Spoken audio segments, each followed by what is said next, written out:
House boardroom. It is 6 p.m. and we do have a quorum present of trustees with everyone in attendance. I'm going to call this meeting to order at 6 p.m. If y'all will please stand to say to pray with us.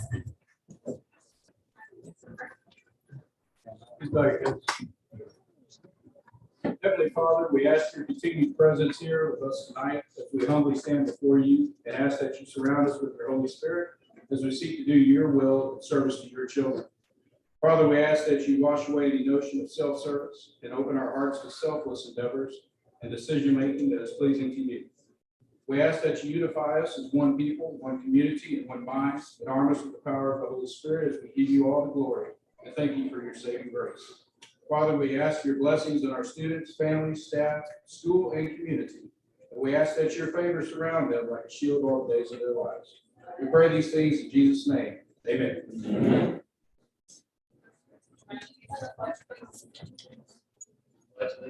To the flag of America and to the republic for which it stands, one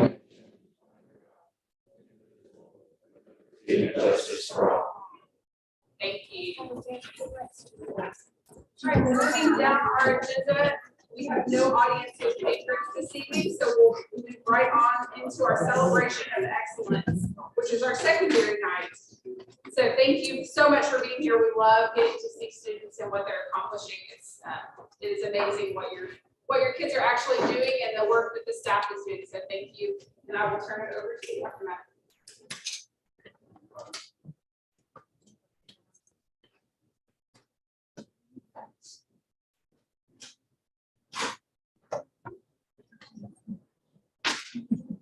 Okay. Good evening. So tonight we're celebrating our big black cats. Last time we celebrated our small black cats. So I have this coming, grabbing her first round of students, and as soon as they get here, we'll go ahead.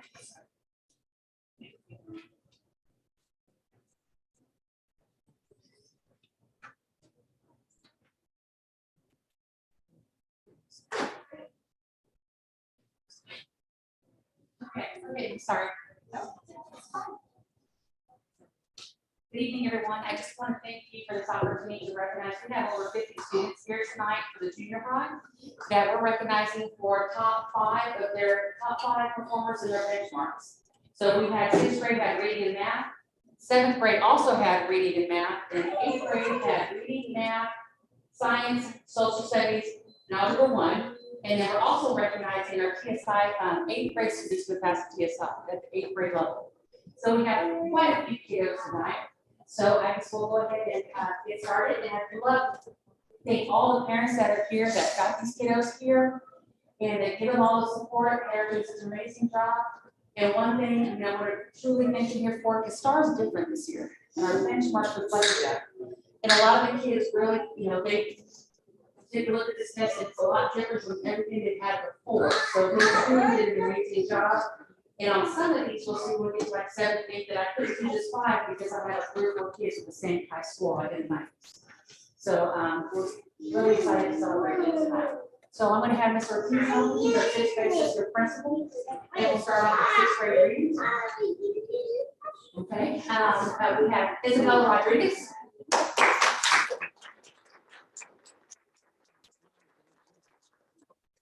For the highest in our 6th grade reading benchmark. We have next 3 individuals all have the same score. That would be Mary Ordinary.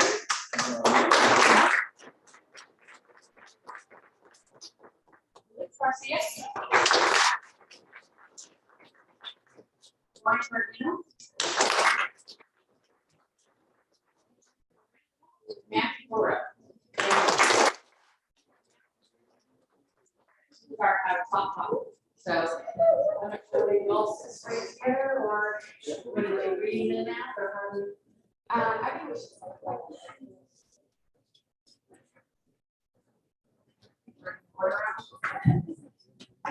should combine them that way we get a big photo.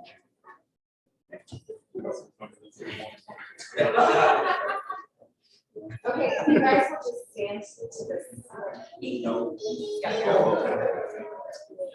He's coming back up again, so. I didn't know if you were, he's up there. So, for math, we're gonna start off again with Brian Murphy to come back up. Our top student for math. Next we have Wyatt Blair.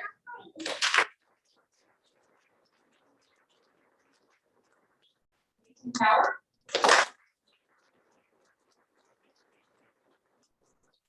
Logan Fabiola. Grade math with Surrey Marquez Flores.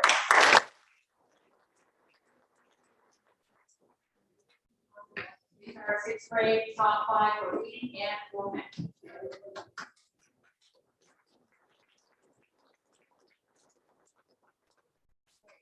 I'll take one step forward so the board can stand behind you and then switch together.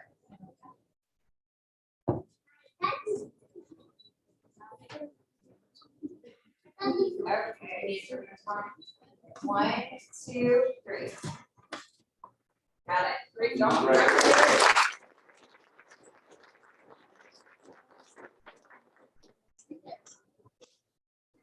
There you are. I heard why, I was like, where?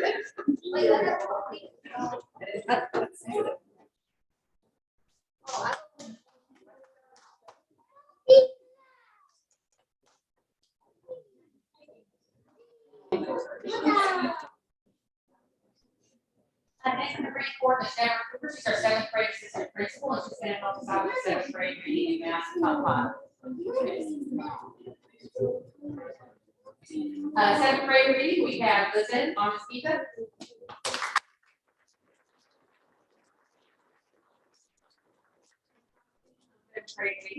Next we have 3 shows. The next 3 scores were all, actually the next 4 were all the same. So the next 4 are all tied with same score with Alexa Castro. Emily Gonzalez. Ernie.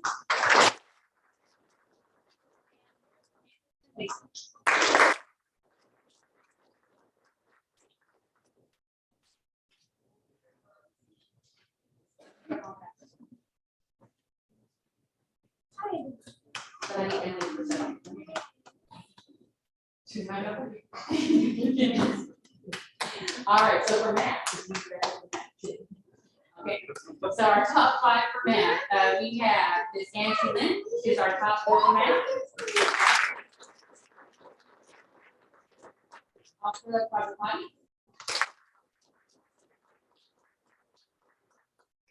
Gonzalez.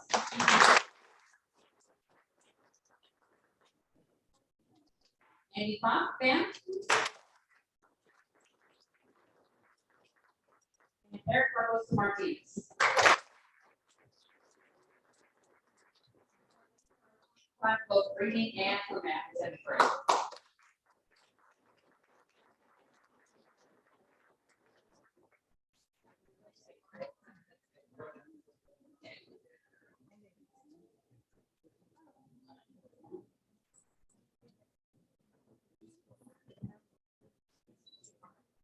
Okay, 1, 2, 3.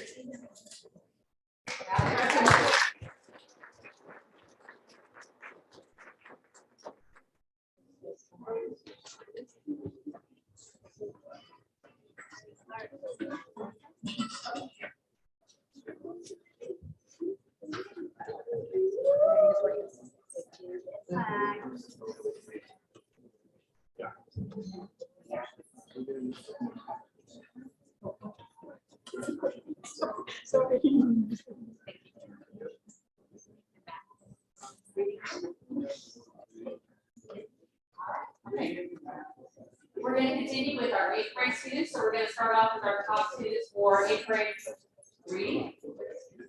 Okay, we have Miss Kimberly Becker.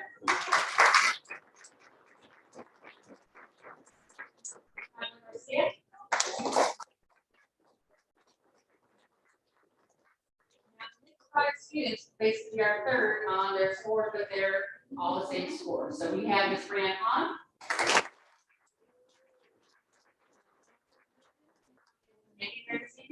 We We have Katie Kilbright. Jocelyn Lamont, she's not able to make it this evening, and Andrea Whitman, who's also not able to make it.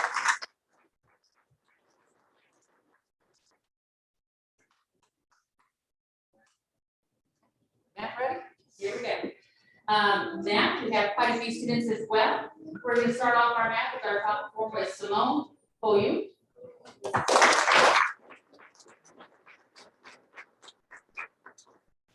Tie downs.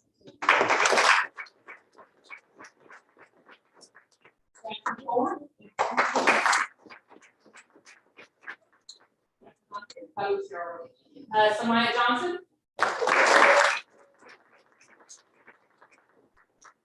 Juliet Lara.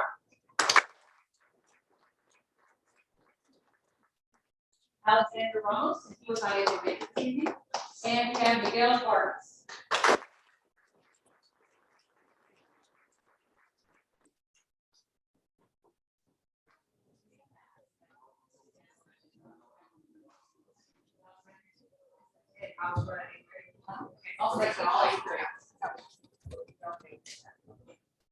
Okay, so the next group of students are 8th graders that are taking high school credit course with Algebra 1. And our top 5 performers are actually more because we do have quite a few.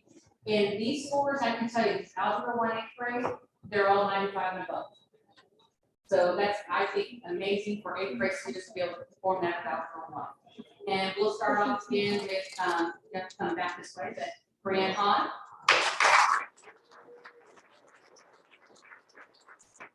Romeo Thomas, who's not able to be here this evening. Sasha Ochekwa.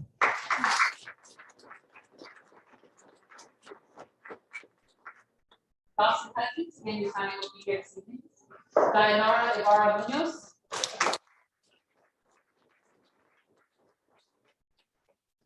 Aiden Nelson.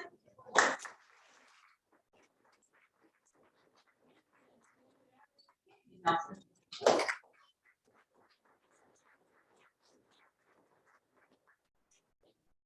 With science and social studies, everybody all the way through to maybe TSI or? Yeah, we can, we just crunch them all together. Yes. Make 2 rows. Yeah. Maybe Make 2 one of rows. each 2 rows, so maybe. And some of them are gonna come Yeah, back. come forward and back.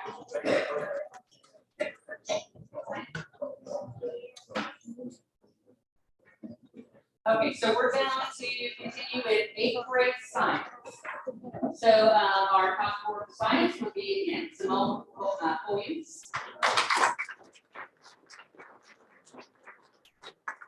And the next one, individuals also all have the same score for science, and that would be in Brianne Hahn.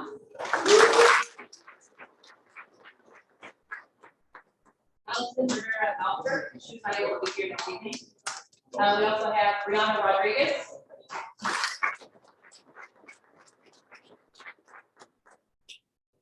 And then we're going to finish on science with Andrea Whitman, and again, she was not able to be here this evening. Okay. All right, CBC 8th grade actually has 4 assessments to take: a reading, a math, science, and a social studies. So they've got a busy next couple of weeks. So the social studies, we our top performer in social studies is Ms. Sasha Olchekwa.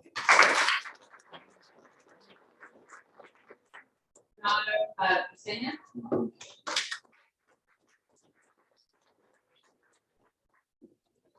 Louis Webb.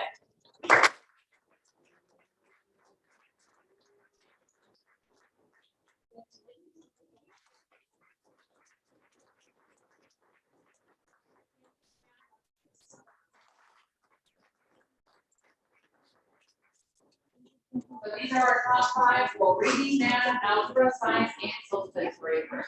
Okay, so now we'll bring the board around and the next meeting for rows of students. Okay, fine. Right, head off. Right, good, very good. Then you know, you guys will make it. Next. Yeah.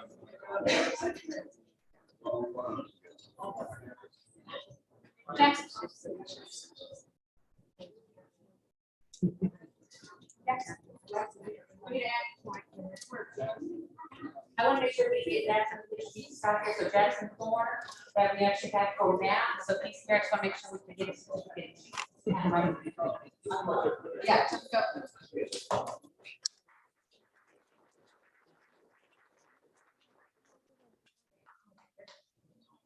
Okay, 1, 2, 3. Great job.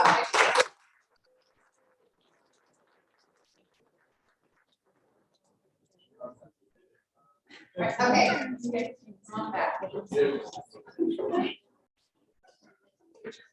Yeah.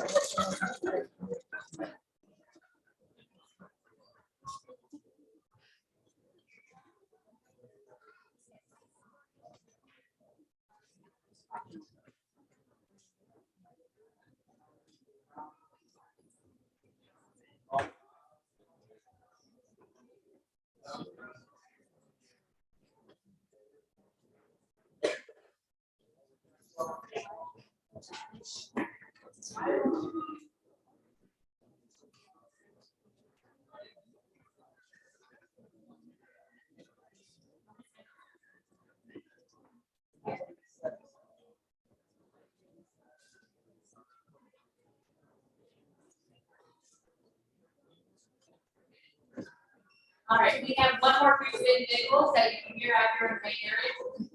These are our kids that pass BCISD, so that basically when they pass this test, it makes them eligible to take dual credit courses, college courses when they get to high school. And these are 8th graders who are taking this and passing what they need to pass to be eligible. So we're gonna start off with our first kiddo, Dulce Armenta.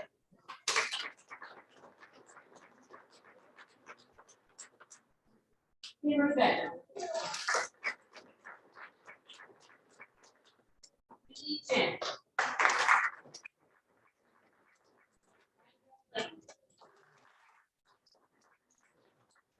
Elijah Douglas.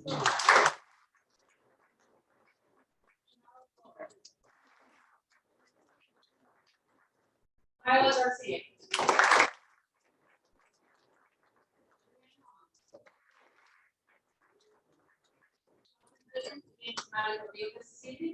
Madeline Johnson.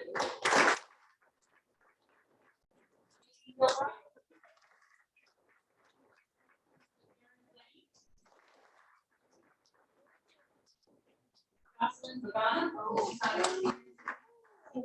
Perla Mendoza.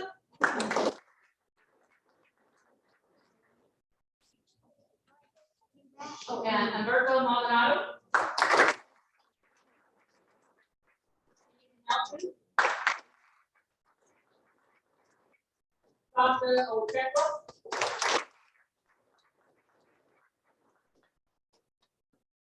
Cindy Ortiz, she was not able to be here this evening. Brianne Rodriguez.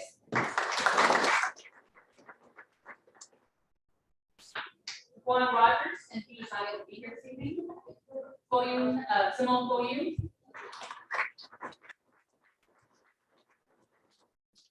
Lily Walker. It's not your sick indication she was not able to be here this evening. So these are all students who have passed the courses in the TSI. So very, very exciting.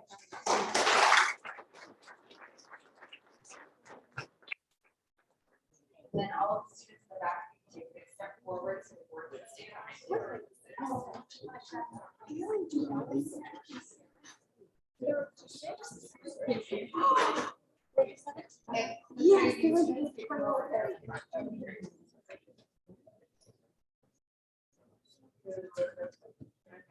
Ready?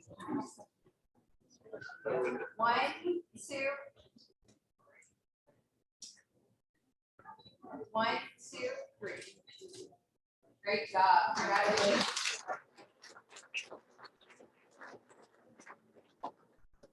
Thank you all again for being so opportunity. I'm exhilarated by this. Thank you, Terrence.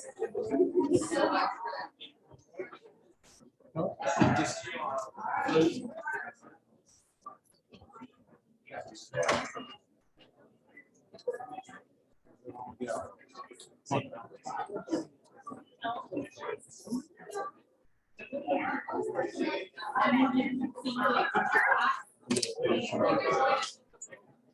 Next day. Bye. Congratulations.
Bye.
You gotta get ready.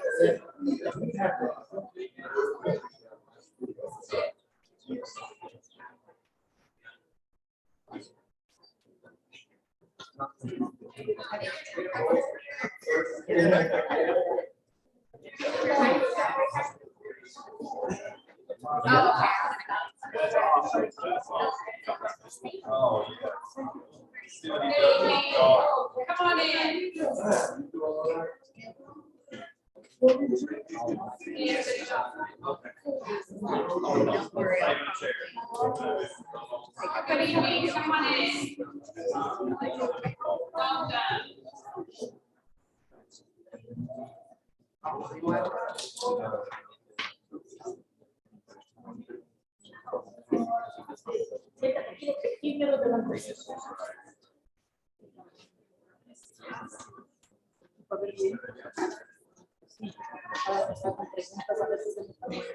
Good evening, come on in.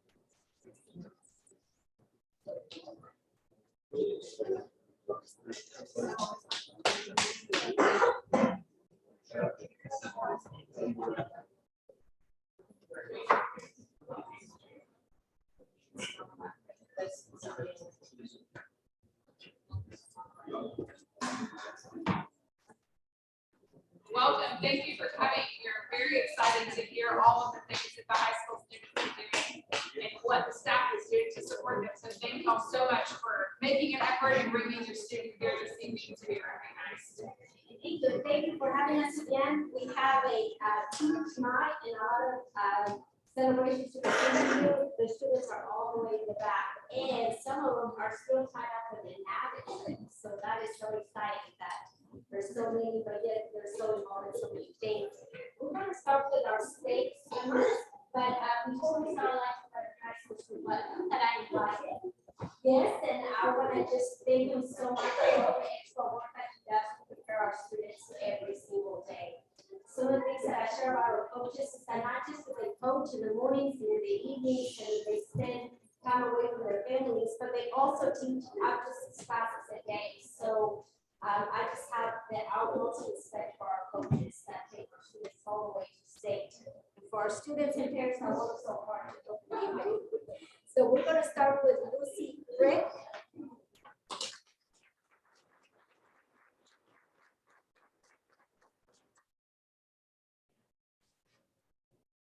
Next is Megan Moya.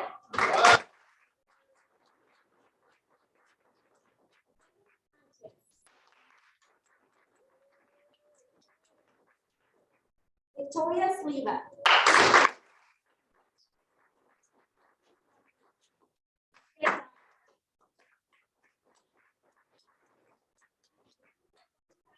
Did not agree to all wear blue. Button and this let me know my time to take a picture.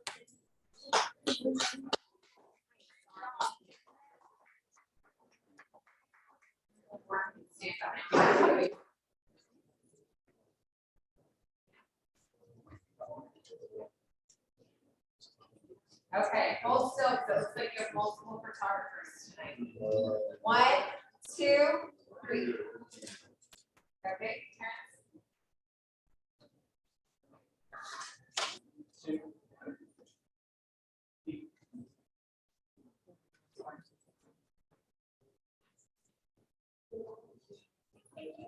Congratulations.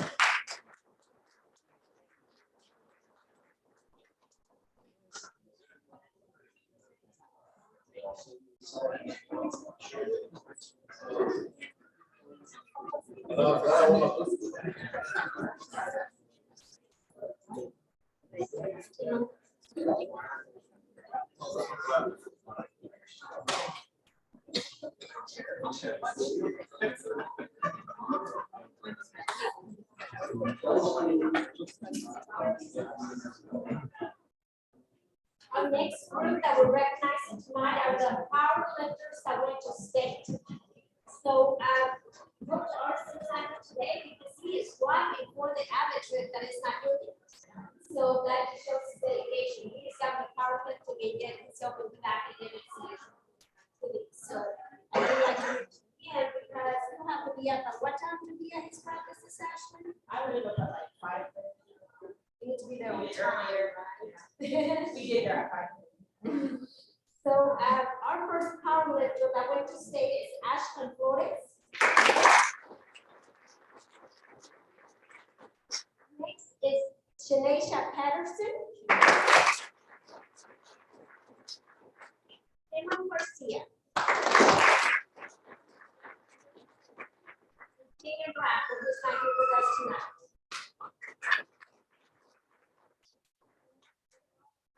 So we take this year. Oh, girls, where you go, ladies? There you go.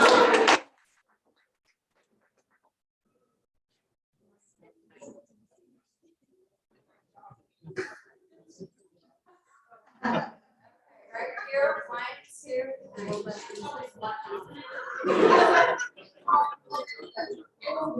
3.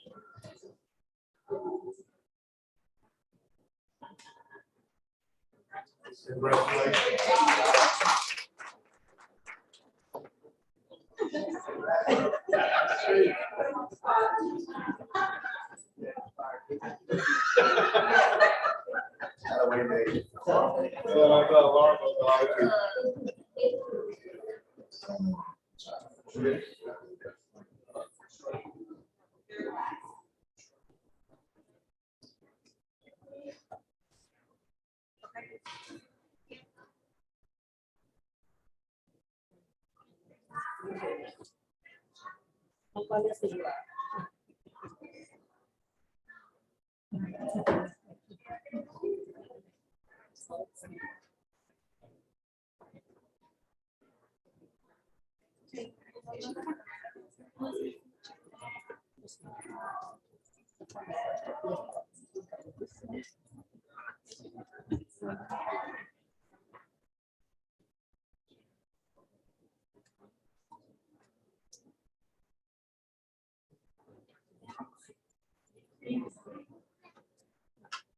Hola.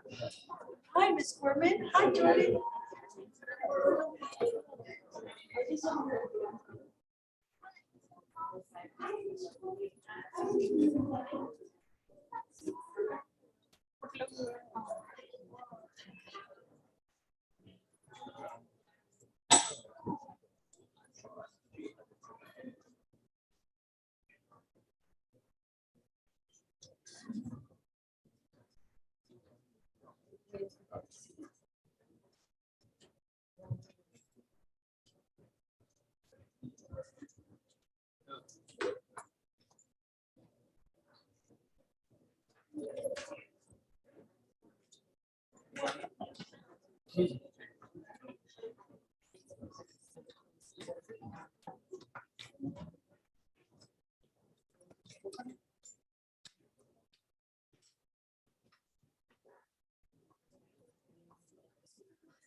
The next group that we are presenting tonight are students that have taken and passed all sections of TSI.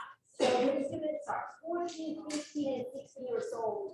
And only is expected for students to be 18 and 19 years old past this assessment. So they are college and career ready. And many of them are already taking college school classes at BCISD High School, and it just makes me so proud.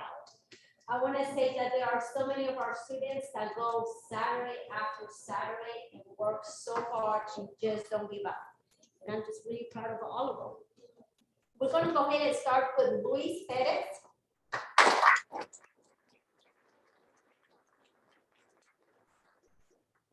He must have been here before. Bryce Davis.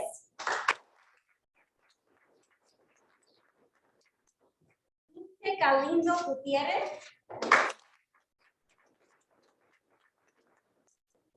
Ruby Ortiz. Tatiana Garcia. Carduna. Garza.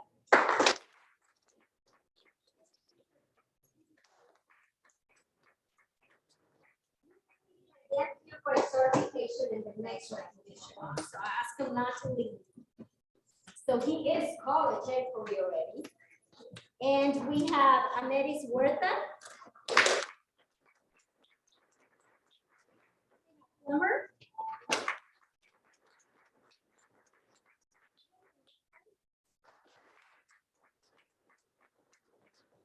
Alvin Tidwell. Ava Alvarado.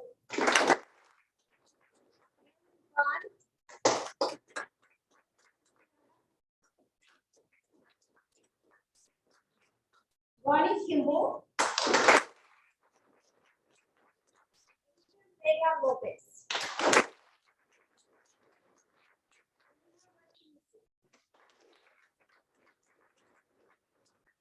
Mark Calderon. That's our students that have passed the entire our college career.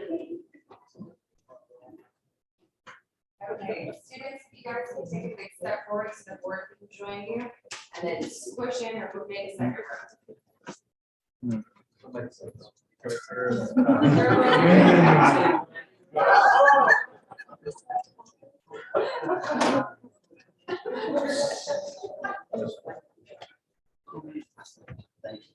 Okay, right here, 1, 2, 3. Congratulations. Congratulations.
Take a seat wherever you like.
So our last group is a really large group of students that have taken and passed an NCCR certification. NCCR certification is a construction certification that certifies the students to work at one of our plants. Just last week, 6 of our Bay City High School students received jobs with plants like Generis, Woodward, Phillips, and we are just so very proud. And all of them are making at least $20 an hour, and they are getting an internship pay, and they are sending them to school. So it makes us really, really proud. What I really want to highlight is that when we started doing NCCR again, Mr. Rasmussen has joined our team. Mr. Rasmussen is a new teacher that joined Bay City High School last year. So when I told him the impact that his class was having in our accountability, Mr. Rasmussen said that fourth grade, that is my job. And I think teachers like Mr. Rasmussen are just a huge asset to BCISD and to our district. And I am so proud that you are part of my team. Thank you.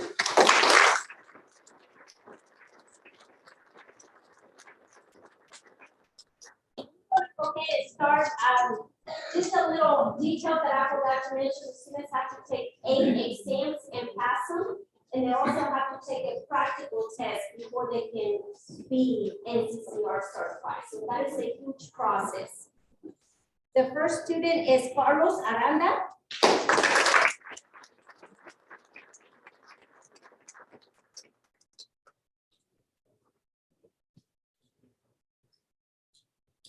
David Arellano. Callejeros.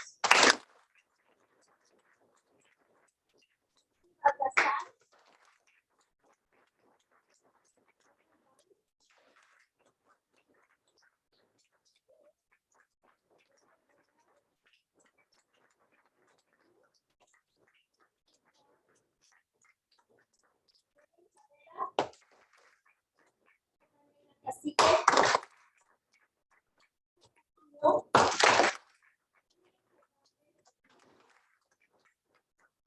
¿Sabes?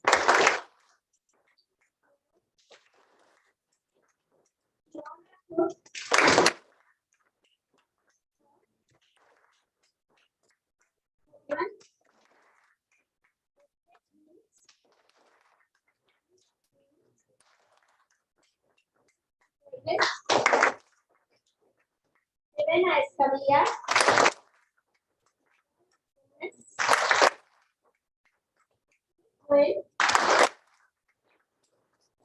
Wade Frazier. Santiago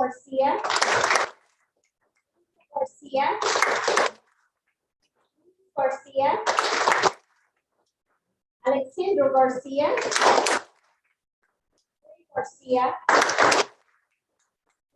Garza.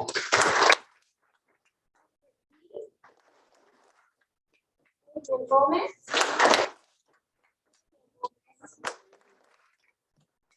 Gaston Guevara.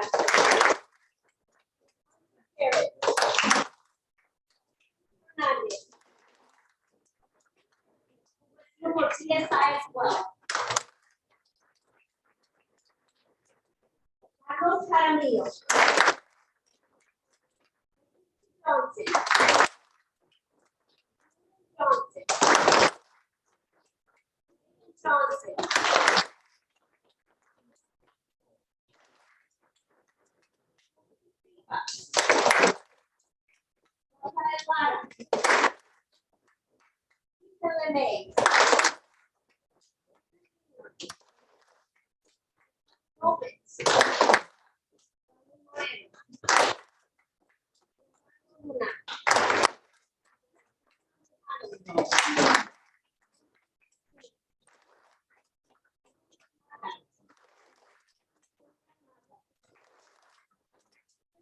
Murray.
Photograph you all, so if you can squeeze in, I don't think they should have seen it more, but you guys can stay where you are in the middle.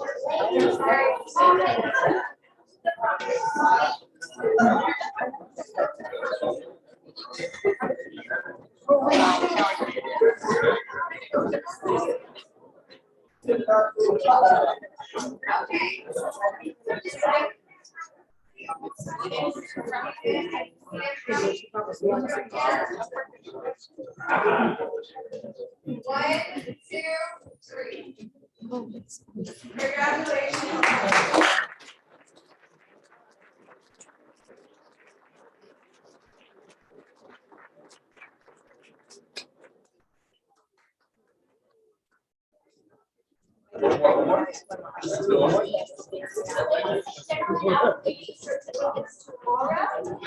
Thank you all so much for coming today, and I am so proud of you. Go on, walk to the state for the meeting, but you don't have to.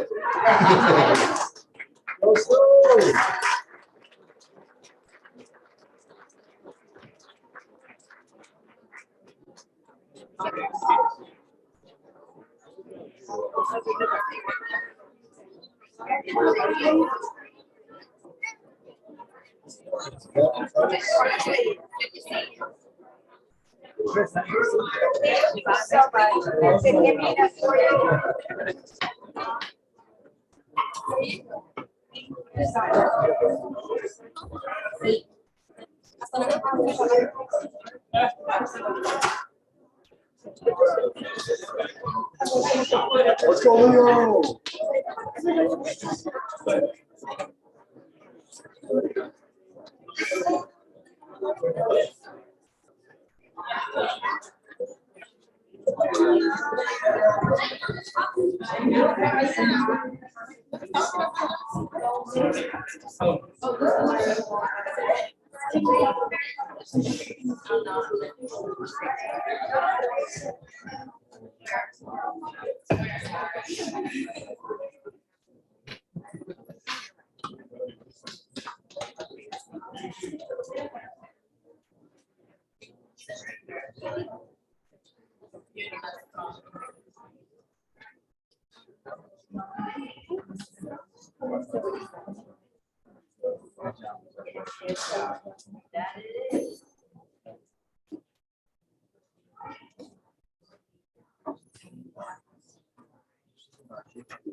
Right, thank you so much.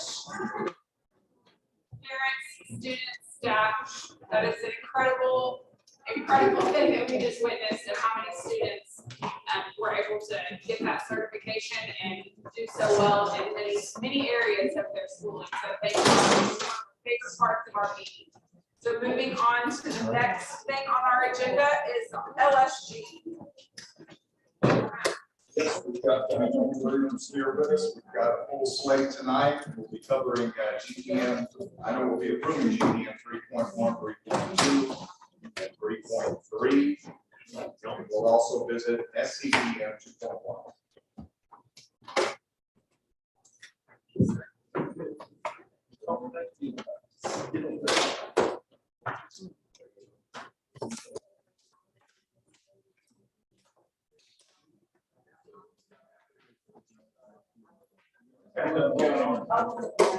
Actually, that's somebody pulled out. That's fine.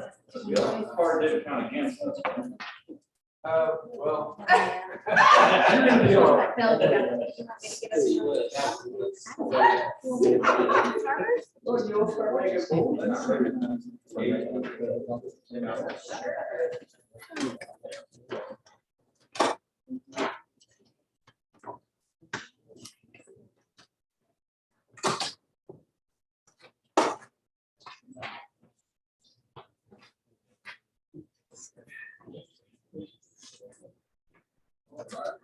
Well, I'm gonna tell you that just goes to show that system-wide, I mean, that's a credit to the whole system. The teachers, the high school teachers that work with those kids, junior high teachers, principals, cafeteria ladies that serve food, I mean, everybody, it's a total team effort. And appreciate the fact that you guys hold, that you oversee management, make sure that those things happen through things like we're going to talk about tonight. Get this report up so everybody can see it.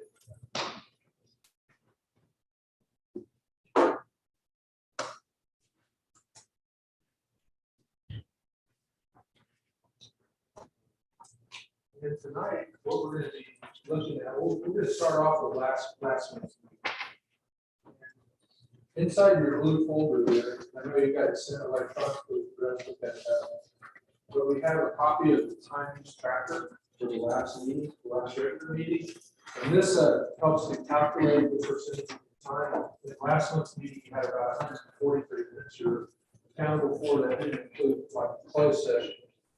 And so 68 minutes was spent on student outcomes or adult behavior related to that. So that was a total of 68 minutes. That's 47.55%. And I did a little math in terms of report to CEA. And of our 10 districts that are doing LSG, right now over the last 6 months, they've averaged right at 48% of the lead time spent on student outcomes. You guys are right in line with everybody else, and I'm really proud of the work that we're doing. So let's look at our. Here we go. Here is the before we get into the goals and all progress measures, I wanted to share with you what's on this time tracker. You'll notice that we keep track of your attendance. One of your constraints, superintendent constraints, is student attendance. And I hate to tell you all this, but student attendance is better than board meeting attendance, board member attendance. So we're going to discover that as we go along tonight. I think it's a couple of percentage points. Y'all are doing good on both. And then we also keep track of the consent agenda items. And I noticed over the last couple of years, you've really been able to push more to the consent agenda. And because of getting your questions answered ahead of time, you didn't remove anything last time. So everything was considered consent, was presented in consent. And I even spoke to Jill just a little bit about that because until I came here to Bay City, I've never heard a board read all of the items that are on the consent agenda before they approve the consent agenda. It's really not legally necessary. It does take up a little bit of time. It's a little redundant. You can read it. But if it's what you want to do, then more power to you because you've done it for a long time. You certainly can. But I'm always looking for ways to trim them in here, trim them in there, and still keep everything effective. Last month, we looked at 2 goals, 6 goal progress measures, and you're on target on all of those. And that's really above average for what we're dealing with our 10th LSG district chart. And so excellent work on the time tracker. Next month, just so you know, I'm gonna, with all of our districts doing LSG, we're gonna actually pull up the minutes, the meeting minutes that Danielle prepares. And during the meeting, we're going to actually fill out the tracker so that you kind of see how that works. And you can kind of see how that time works in there and how we develop that time tracker. Okay, so the goal that we're working on this month is goal 3, and that has to do with CCMR. And so we have 3 goal progress measures, and I think you're going to be extremely happy with the results. So,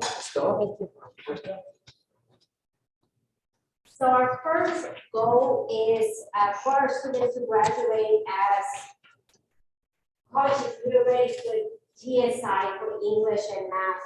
We had 19 students that were presented to you tonight, and we actually did not get to add the ones from Saturday because we have to submit our paperwork on time, so there were actually more than 19. But our goal is not just to improve it, but it's also to make sure we're closing the gaps within our subgroups. So our goal at the end for all of them is 95. As of today, we have 92%. But if we break it down into pieces, we only have 78% as of today with GSI. However, they can earn it different ways. So the 8 different ways that they can earn their point, we already have 92%, and we still have, I say 2 months to go. It's a little bit less than 2 months. So then we work also on making sure that the small groups meet those goals. So African American went up from 12% to 73. Hispanic from 16 to 19 to 79. The white from 30 to 40 to 79. Economically disadvantaged is one that we pay very close attention because of our high number of economically disadvantaged, and it also hits the same groups. So sometimes it's economically disadvantaged, but it's also English language learners, and it's also Hispanic. So that one went up from 15 to 19 to 60%. And our English language learners from 5 to 89%. So that is the students that take the TSI that complete our college and career ready course. And it's really credit to those teachers that come with Saturdays and sit with them one-on-one and through these kids every day, and those parents that keep sending the kids and looking to trust us every week to send the kids to us. So that is goal number 1. Do you have any questions about goal number 1? Great growth from January to April. And our goal is 95, so we still have some room to cover, but we'll get it done. If I could, you probably said it 3 times, but it needs to be said 100. The dedication of the staff on Saturdays and just the absolute hunger by the students to get this. They know it's important. Last weekend I was at a get together and this topic came up and I reminded everyone that it's not. It takes effort, and there's a ton of effort. This is not easy. I've been in other school districts. This is very difficult to attain, and tremendous effort, sacrifice, especially by the staff on Saturdays to be up here. So we can't say it enough, and the results are here. So thank you so much for putting the time. Was the credit and the effort also goes to administration that supports us by paying those tests, by providing the resources that we need to update the electricity, to buy more machines when we need welding machines. So I want to thank them for that as well, because it wouldn't have the support. So that is goal number 1. Then goal number 2 is those students that earn an industry-grade certification. So our counselors and our college and school ready liaison, Ms. Lopez, have been working with BCP. That is an organization that works with different plants, and they want to hire our kids, but they also want our kids to be prepared. So we work together. We prepare them really good. We make sure they have nice clothes. We make sure they know how to interview. And we sent 14 students to interviews, actually drove them to Freeport, and 4 of them got jobs last week. And that's because they had their certifications ready to go. So this is the next goal that I'm covering. And a lot of the kids that got certified that were recognized today are not even on these numbers yet. So this number is definitely going to increase by the next time I present. But our goal is 40%, and we are already at 29. For African American, it went up from 9 to 10 to 23. For Hispanic, from 20 to 21 to 32. For white, from 21, 21, and 29. Economically disadvantaged, from 16 to 18 and 21. And for English language learners, from 15 to 19 and 28. I can see this chart and these numbers growing so much more even within the next 2 years, because Dr. McCaslin is very intentional with us that we are spending our energy and the efforts in our POCs and the money that we're providing for the kids with certifications that are going to be beneficial to them. So once you see the next year within our meetings that he has had with us, you will see an increase within these numbers for sure. Any questions about industry-based certifications? Quality that the scores are nice. I like the from 12 to 73. I like the 9 to 23. but I'm gonna ask you this question. Let me ask that question. When we present the what is it called? If I don't see the faces here, I see Hispanic, I see a few whites, but I don't see a show of the African American. And there may not be anything that's your fault, sure, and I know you send out invitations, I know that you're getting, I just think that that's an honor to be recognized. I absolutely think it is. I want to ask so many of them tonight, and I was really proud that they were here and our parents were here supporting us. But the 3 different ways that we do to make sure they're here and they get the special recognition, we send a letter in the mail.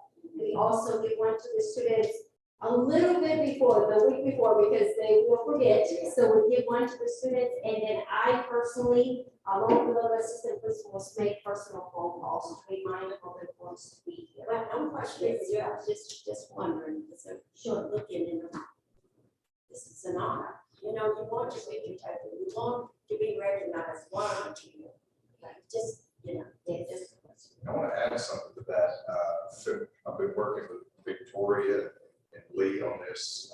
One of the things we want to do to take care of that is in May, which probably has the date, around the date, is we want to do this and we want the visual effect of all of these IBCs. So we're going to take a group photo at school so that we get everyone. We want that on all of our promotional type of materials, because definitely Bay City is the place where education meets opportunity. And I think it'll be a great visual. So we'll do that with the IBCs, the TSI, and also the dual credit.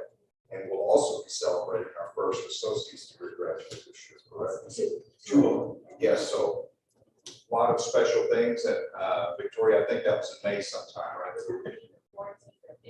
14th or 15th, so that'll be coming out. And the reason we pushed it back is so that we can harvest more of those through the effort. And I think that's going to be a beautiful layout and something that everyone can be proud of and put it out everywhere. It's a tremendous achievement. I was really impressed with that video. Oh my God, when the 6 guys had interviewed and you got pulled from the, the box. I thought that was the neatest thing. I was like, oh, good, what did you get? How much you gonna make an hour? I teach, I don't make $21 an hour.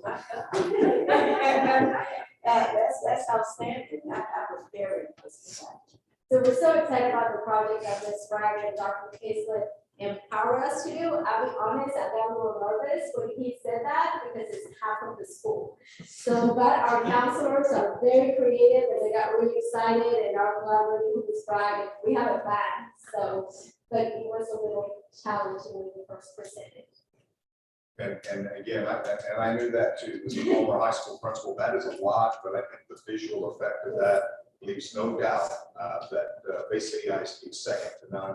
I don't even know where second place would be when it comes to the opportunities that our kids are getting. Say half of the high school has to get that is a very special thing. Thank you so much. Real quick, it's Grace. If y'all will look around real quick, there's a parent outside that have left their keys in here possibly. Okay. Thank you.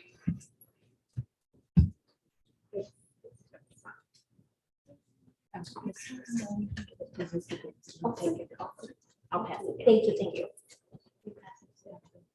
I don't know who they belong to, but we thought I would say. Thank you for grabbing this.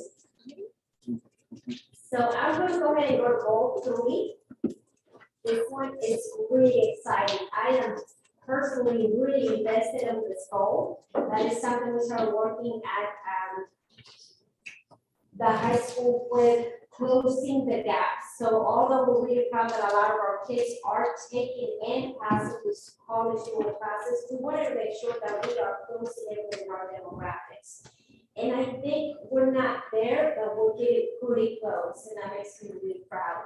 One of the things that we're doing to close that gap is that we call every single kid individually that is ready to take those classes to passing their TSI, and we encourage them to take that dual class.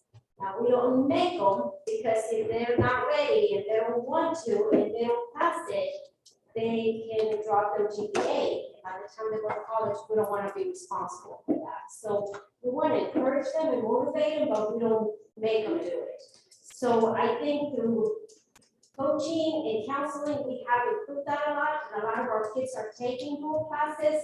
Our English teacher teaches full-time dual English. So that is huge, and we also have our biology that started with 7 kids and now has 3 full sections on biology. Our government teacher is getting pretty close to at least half time. So the students are taking this opportunity, and that makes us really proud. So we have gone from all students from 20 to 21 to 30%. I will tell you this number is not going to change very much next on our percent, because this is just the kids that receive the credit. Only the ones that took it after December will be added to this equation. So this is pretty final. The African American went from 12 to 14 to 33. Hispanic from 16, 17 to 24. White from 32, 44. Economically disadvantaged from 16 to 20. And English language learners went from 0.5% to 14%. One of the things that we learned for the English language learners was that a lot of times they're not quite ready to take an English test or an English class, but they are sure ready to take a college algebra, or they pass the algebra TSI. So we are also focusing our efforts on that. So they can pass half of the test, we encourage them to take half of the classes. So that is all for the 3 goals for Bay City High School. Do you have any questions? Great job. Great job. So to be counted on this, they have to pass, right? Or do they just sign up? Okay. Oh, So absolutely. if they sign up and they withdraw or they transfer to a regular AP class or whatever, then it doesn't count. That's correct. There's 3 different criteria. One of them is they have to take it and pass it, but it has to be in English or in math class. So they have to get a minimum of 3 college hours for it to count. Or if it's not in English or a math class, and let's say it's biology, government, speech, it actually has to be 9 hours, not just 3. There's something worth mentioning here when we mentioned what drives the data, and it's driving the data significantly, and that is cost. With our dual credit, we will continue to look to get the best deal for our kiddos, but the cost is significant, and we feel it's a bit of a barrier. When we were in Austin, and visiting with our legislators, I mentioned that these students can qualify for financial aid when they get to college, because they're taking college classes now, and I assure you it is a hindrance. So we appreciate all the great work of everyone from our education foundation to the work of our teachers paying for some of our students to take a course, and we're just not going to stop searching for avenues to get this done, because you've seen the number of students that are TSI qualified. That means they can take these courses, and there's room here, but that's a bit of a barrier. And so we're going to continue to shop around, get the best deal, and work through that. So all of these students who are doing so well on the TSI, they should be able to take a course without having to have that barrier. That is all for the goals. Thank you so much. Thank you. I appreciate it. There's one significant way to raise funding for the school district, and that's to increase student numbers. What did you say, Dr. Mack? This is for education. This opportunity. I can see it on a billboard, like on this side of the district or on that side of the district. And then underneath that, it would say, we accept transfers. And some banners also. Yeah. It exists. It says all those things. Yes, huh? All right. So, yeah, we use transfers. We set a cap for elementary size, or elementary classrooms and secondary classrooms. And then when our local students exceeded the cap, and I could see that if I just added 4 transfers, I could pay for another teacher. We would add 4 transfers. We always had a waiting list. That's a beautiful place to be. If you can get to the point where your transfer list is, you got a waiting list, to get in. Now you can maximize your revenue to meet your needs for your kids. But you guys are doing great work here. Stella, you and your staff, that's absolutely, really everybody. Excellent work. Now, looking at the next item we're going to consider is superintendent constraint progress measure 2.1. That one is in your folder. That has to do with attendance. The superintendent will not allow the ADA to drop below 91%. And in January, we dropped below 93, but in March, to the full month, we were back up to 93%. And so I would say across the region, that's a little, maybe a little above average for what we're seeing. We do have a couple of districts that are at 95%, but it's almost unusual post-COVID to see it get back to 96, 97, 90%. But any questions on that? There's a question earlier, Tony, on where we're seeing it. And typically, especially this time of year, I'll joke with the kiddos, especially the seniors, about virus going around called senioritis. But they're doing a great job, and you know, right now we're looking at some of the lower grade levels that need to pitch in a little bit with that, and I know they will, but I know that our elementary principals are doing a heck of a job in getting those attendance numbers up.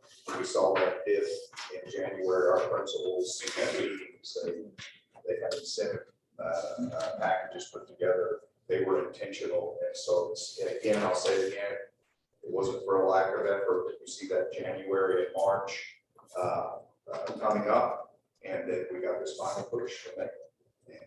We will stay way above last year. That's very, we're doing great work there. And it looks like the legislature may pass a bill. There's several bills that are out there to put some more teeth into the truant safety warning laws that we lost a few years back. So hopefully something like that comes through where we can actually require kids to come to school. So it's really difficult right now with the way the laws are. But hopefully that can change. So the next item that we were going to consider is your board evaluation. So I have prepared some information based on the previous evaluation as you go through it. And so if you turn to vision and goals 1, the board has adopted student outcome goals. And remember, we read from left to right, and you have to have everything in the column to be able to count those points for that column before you go back to the previous column. So where do you think you score on vision and goals 1? Stuck at 12, and only because of the raw community ownership. Yeah. So I guess the conversation, do we have it yet?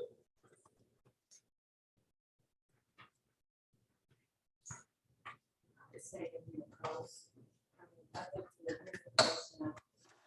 that we are out and about more, and this that I see more or less out there in even the conversations in the community is a lot of positive things that's going on, positive things in the schools that are happening. So I would say that we are 13 and 8. Is that such a thing? No. Does everybody have the goals to commit to? Just community members. No. Oh, yeah, we have it committed to. If we say yes, you're gonna ask us. Yeah, we'll do it. We have to write One about of the principals will take you out. No, I forgot about that, but that's not on some of the others that broad community ownership has kept us from getting to.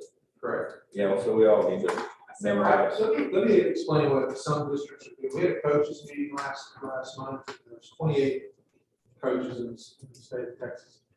And one of the things that some of them are doing is when they do their planning sessions in the summer, they actually go ahead and plan 3 or 4 community engagement activities and set it on the calendar with around other activities, and board members actually sign up to support those.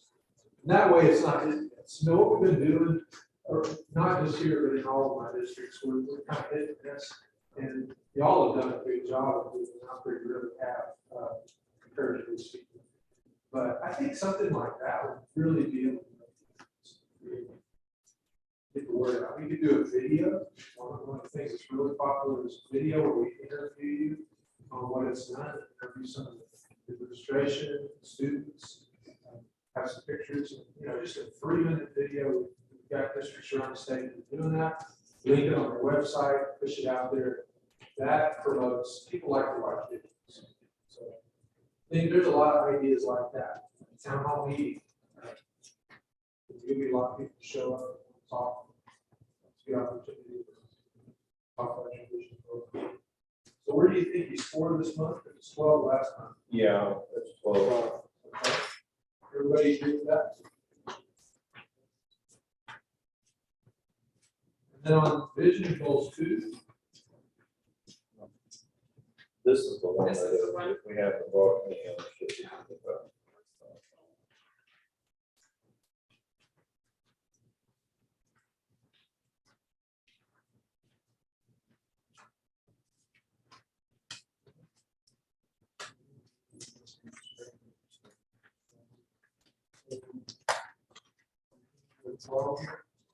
Yes, sir.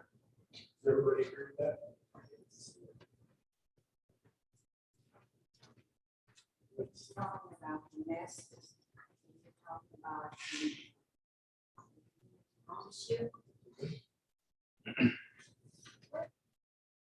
If you say that you're aligned, or the student outcomes, we take ownership, we take that. Why does that factor into this particular? Well, goal progress measures are the short-term goals that help you reach your long-term goals. So if you've got community ownership, then and your vision goals, including the goal progress measures, it's just going to help support that effort. I can think of areas where that's true, and it's remarkable the results that you get. It's not like you've got just the school pushing all the time. I mean, I think the way Estella described how she's helped the African American community to engage more with TSI, and we've seen the results of it. It takes that effort, to get everybody to buy in. The opportunities there, but it takes reaching out and getting more support from everybody, parents, kids, community members. And once that happens, it's like, what did it feel like in Bay City? I wasn't here when you guys had like a state championship football. What did that feel like in town? You can feel the energy. Yeah. And I mean, and you've had some basketball teams like that too. I remember, and it's like that energy, but around academics and around, college career, military readiness. And so that's the kind of energy we're looking for. I hope that answers your question. Somewhat, but I just don't think that this should be a bigger picture, because I'm just gonna go off of this. If you take, say that the community took ownership, or the board took ownership in the last fundraiser that was given by the foundation, I think all of us was there. And you can even hear out there people talking about the good things that are going on in the schools. You can hear that. I don't attend everything that Ms. Wendell gives, but I hear the good feedback of what she's doing. I don't always attend, and I'm just picking up those schools because those are my babies on a cherry, but I hear the feedback, from that. And I also see through pictures, I see that may not be 100% of us there, but we are always, some of us are there. So still, that's such a big thing to get us all. And I think the community is sold on our vision and our goals and what we are promoting here. I think that they are. And you can see that with what you see here today, and you can see it when she showcases things about it. You can see all those things happening, even at teen homes. And I'm beginning to see the videos and the advertisement and everything. So the community is buying into it. But my thing is, to get here to that 15, it's gonna take all 8 of us at every single event to get us to that 15. Or can it just be? It's really about your I mean, community. but can it be a part? I mean, you know, if we say that it takes 4 or 5 of us to make a meeting, why can't it take 4 or 5 of us to get to where we need to be here? Does that make sense? Yeah, to some degree, but it's really about the community's ownership of your vision and goals.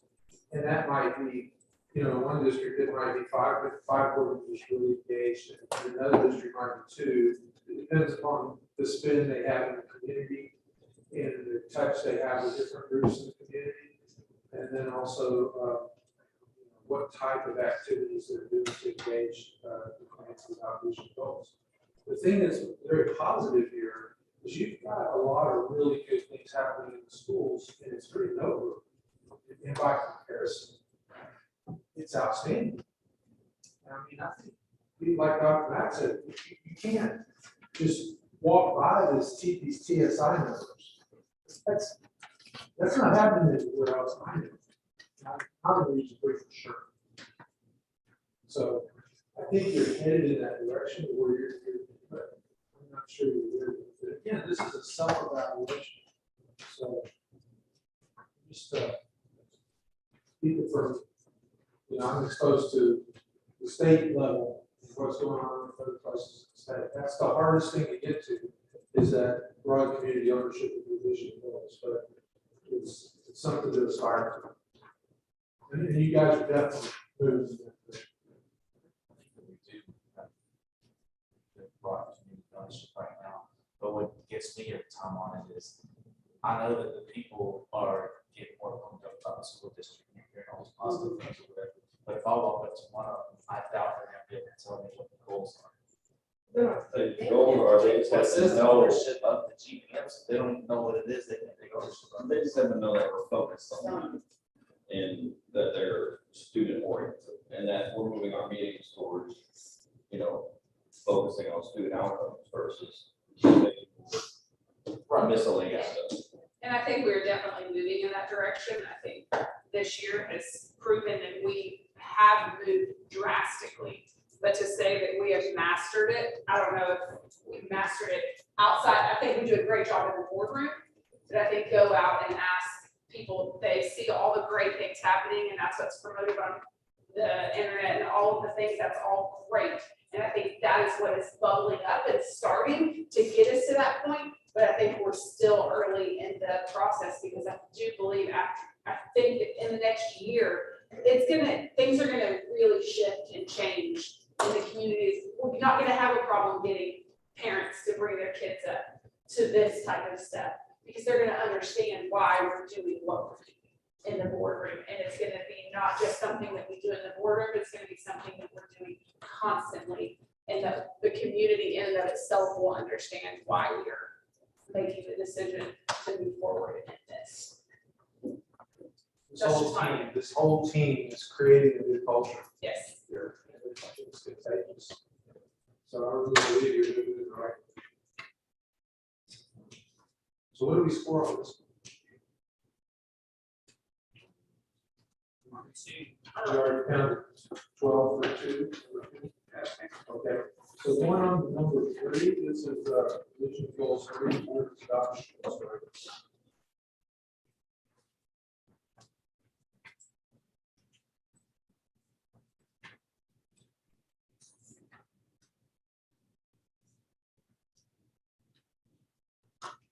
I think one of the things to get to that master with going back to the community ownership is doing exactly what Tony talked about, is in a planning session this summer to really place strategically and be very intentional with certain events, certain times. So it's not just very concentrated at the beginning of the year or the middle of the year, but they're sprinkled throughout so people can, it's a constant touch point on what we're doing at the board now. So parents are seeing, this is what we're talking about, this is what we're doing, this is where as a board, we're steering the district because it's important and the student outcomes are important. I totally agree with you. And really, you think about the constraints that you have about teacher retention. What if you go 25% turnover to 12? That's going to add to that synergy.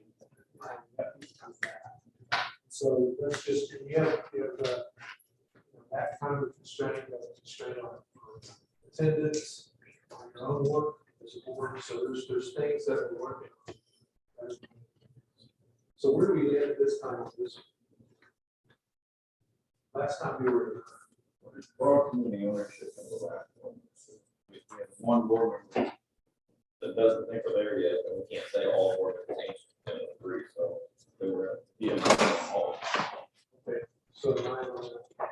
Okay, let's go to vision goals 4. The board has adopted superintendent constraint progress. At the same time. Unless everyone agrees, and we're not getting to that last one.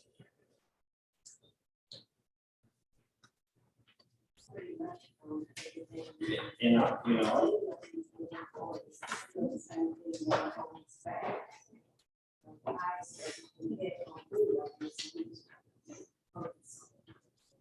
yeah, so some of them where it's not hard.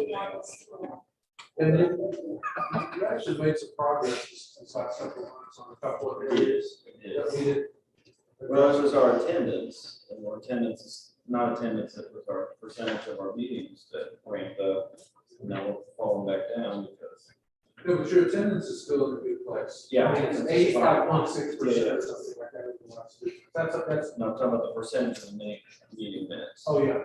We ramped up on those over the last several months, but recently it's all back to low 50 now. Yeah, a little bit. Yeah. And I averaged about 46.96 over the last 3 months. And your attendance has been at 85.7%. Not previous. Right. Previous. So where do we land there?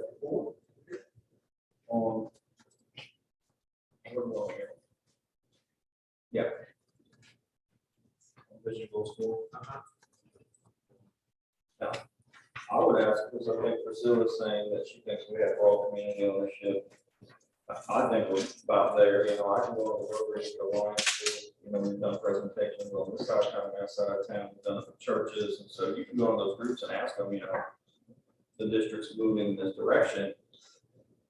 I would ask which board members don't think we have broad community ownership, and I know Jill said that, what do you think we need to do to get there? Because I'm tired of every month coming, and that's the one thing that's killing us. So what do we need to do to get there in your mind? And I think scheduling something and being intentional with that schedule and not just at the beginning of the year and going out with a bang at the beginning and doing all these things, but it's not just about checking the box for me.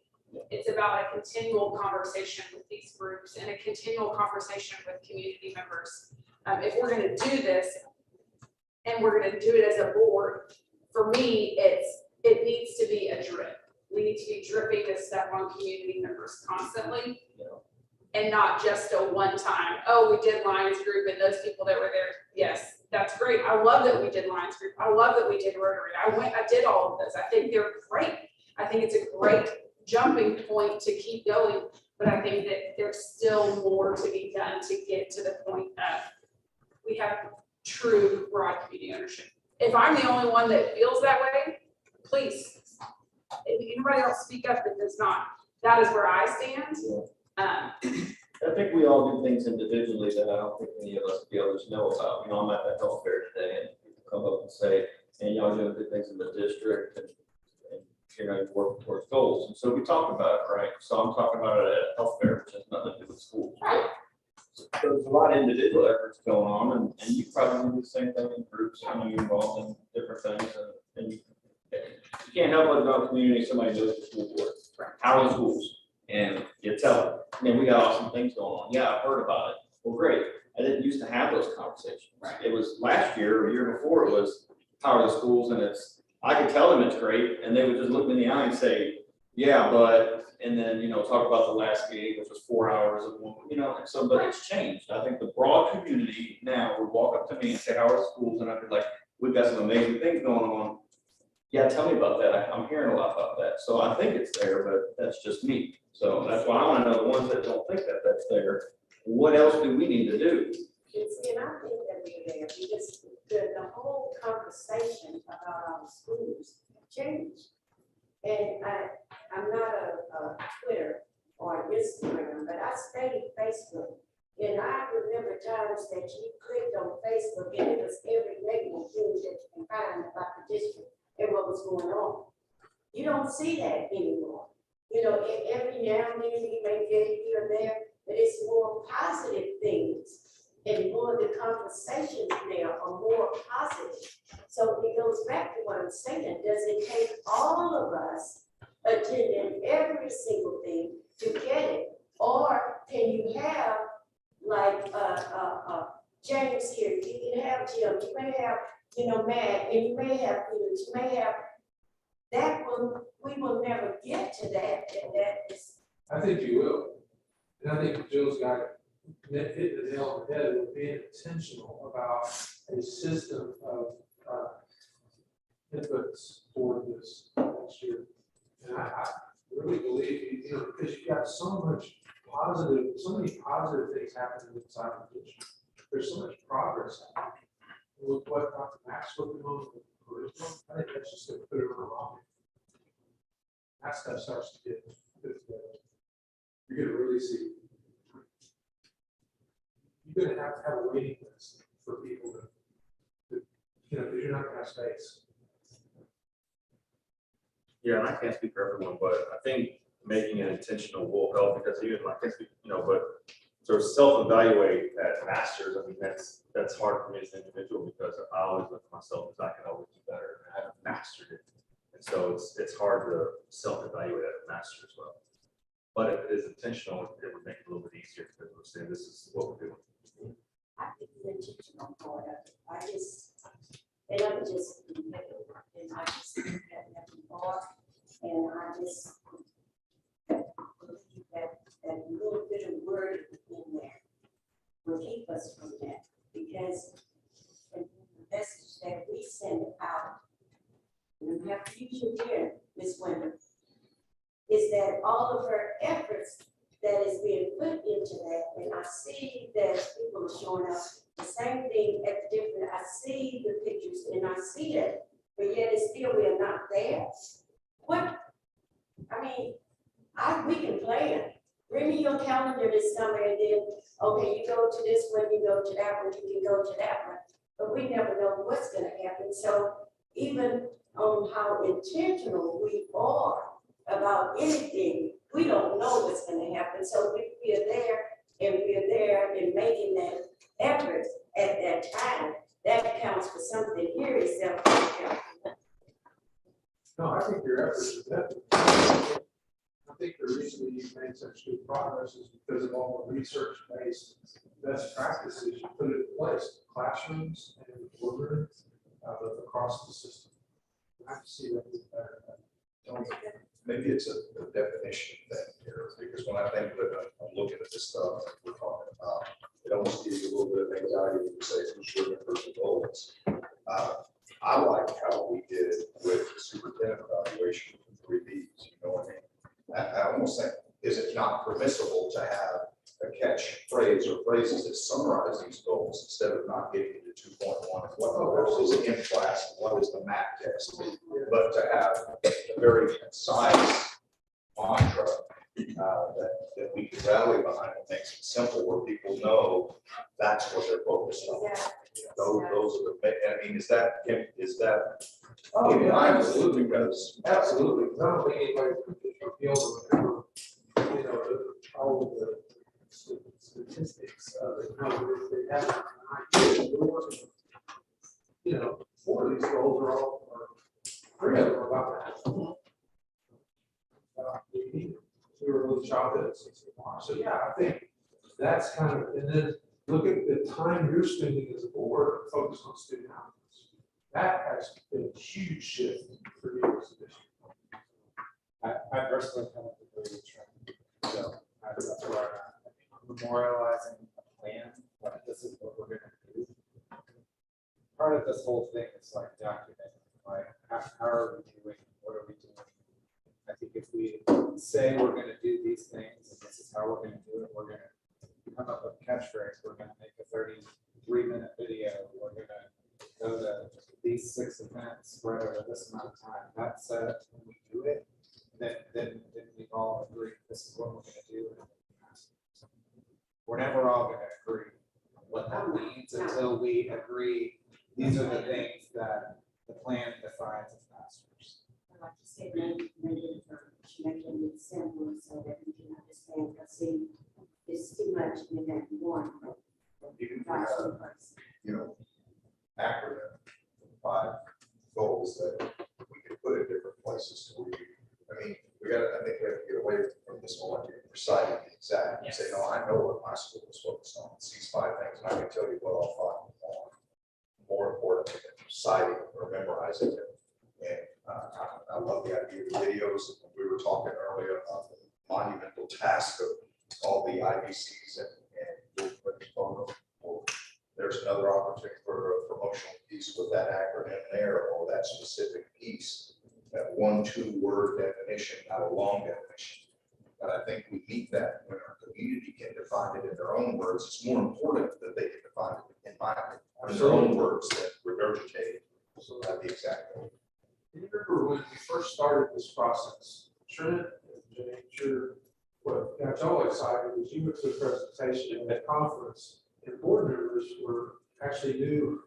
Yeah, I mean, you could, when you watched them, like, you didn't even know who the superintendent was, because they could all, you would have thought all of them were superintendents talking about it. But I think y'all are really getting to that point. And I asked a question in one of our coaches meetings, how long does it take to get this brought to the commission? Most of the coaches agreed it was 2 to 3 years, somewhere in that range. Really working to really generate that. But, this is a self-evaluation, so I'm just helping to guide you make a decision. So where do you think on this one? This is number vision goals 4. Where do you think we score? Okay, so that would be a 4. All right, so let's go to progress and accountability. 1. The board invests at least half of its time on improving student outcomes. So we are at the last 3 months, we're at 46.96%. Why is it so low? I don't feel like we're talking about anything other than. Well, what I do is I calculate your time, and Yeah. I take out your minutes that are legally required. And that would include like the closed session or any kind of hearings that you're required to have by law. That time gets taken out as any kind of issue. If you look at that time use tracker, you'll see that. And so then we count your student outcome minutes that will discuss the goals of the goal progress measures. We count your time with constraints. This time tonight that we're doing a board evaluation counts toward it too. And then it generates other minutes are put out on the side. And then that spreadsheet just actually calculates it for you. So that's how I just plug in the numbers. And y'all send it to me with all the times written out there. Next month, what we're gonna do is I'm gonna have Danielle's agenda and a copy of the tracker. We're gonna put it up and we're gonna fill it out together. And I'll show you how we do it. So celebrating student success is another minute. It's, Previously, but tonight we lumped it in. yeah, that's Some of tonight. it We we can want get to about do. half of that time Yeah. spent on high school students. Those are IBCs and TSI. So that is one thing that we had discussed, that Dr. Mack and I had discussed, is looping in our celebration of excellence with what goals we're covering in LSG that month, to where there's a tie and there's a link between the two, and it's not disconjointed. I have one district that, well, several actually, they do reports every month. And they'll get up, and it's stuff like, we're having a Twinkie sale at high school, to raise money for the. Put that in a written document. If anybody wants to ask about it, they can ask. So they've started doing that. They cut 15 minutes off of their time. They had like 9 reports, so they still put them on the agenda, but the board knows it's not like consent agenda. Does anybody want to ask a question about one of the reports? Everybody that was making an oral report is now doing a report. So things like that, you know, we go, I'm looking for all the time. I'm looking for little ways to trim here and there to just stay focused on students. Yeah, and to answer your question, why are we sending them? That's how we've always done it. Bob always did it, so when I became president, I always did it, until I became president, doing it, and so, yeah, we can start reading those tonight when we get there. They're on the agenda, we all read them. And I come here and I'm like, oh, we're doing a little bit. You know, so I started looking through board policy, and that's not required, so it's like, okay. So Jill and I were together with Dr. Mack, and I mentioned that. That's the way you cut it up. Yeah. Because y'all are getting a lot of things. So you're at, definitely at 25%, so we say 8 on this. Okay, so that would be 12. By the way, last time you did 15, because you were about 15. Okay, going to progress and accountability 2, board evaluates, it does not interfere with progress towards previously not.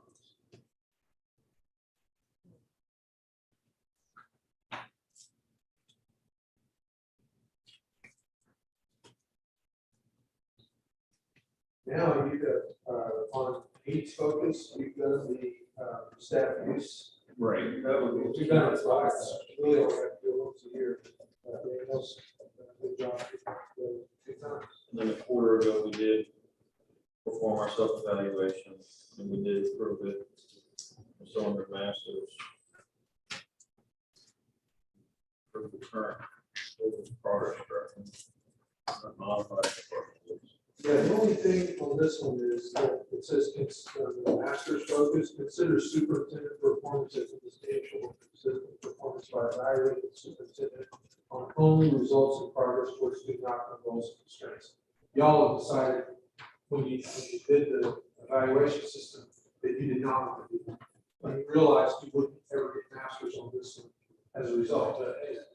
I don't have a single district that evaluates superintendent like that. So, I don't think that's really. It's in the, it's research shows that, you know, it makes for success. So where would we score on this one? We have 4. Last time we were at 2. All right, so going on to systems and processes. Systems and processes. The board operates in a way that allows the superintendent to accomplish.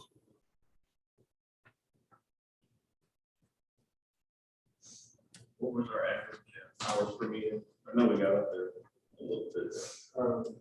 Your average hours per, you mean your attendance? No. No, what are you Just talking on about? number 2, under needs, it says an average of 3 hours per meeting. Oh, yeah, you're way, because we don't count the closed session. Yeah, you're way into the 3 hours. I had one district last month that had 7. I thought. I would that was close. Yeah, you're Still not stop there. You're not doing that. Or feet of that. We did. You think your needs? Okay, that's 12. It's hard for us from math. So let's go on to the board promotes the vision. Advocacy and engagement. Board promotes the vision.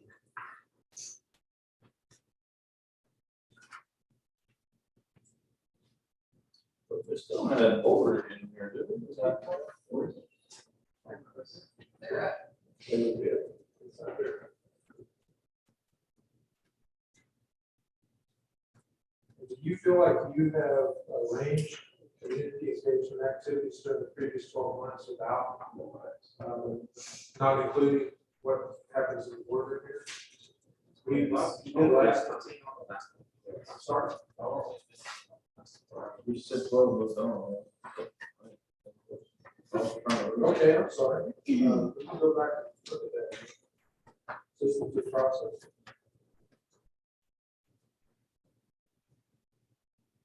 Or we get 2 hours per meeting. If you take out closed session. Wow.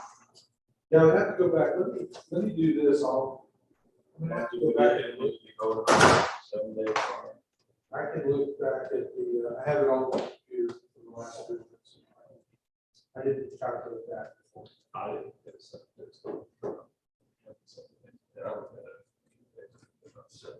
Have you always gotten a set No, well, in the last 3 months? Oh, okay, so you're at 12. 7 days, let's work on that one. Okay, all right, so we're at 12 then, is that right? She's like, nope, that's it. But all of it. Not just this. So we're at 12 then on that? Yeah. Okay, all right. So let's look at advocacy and engagement then.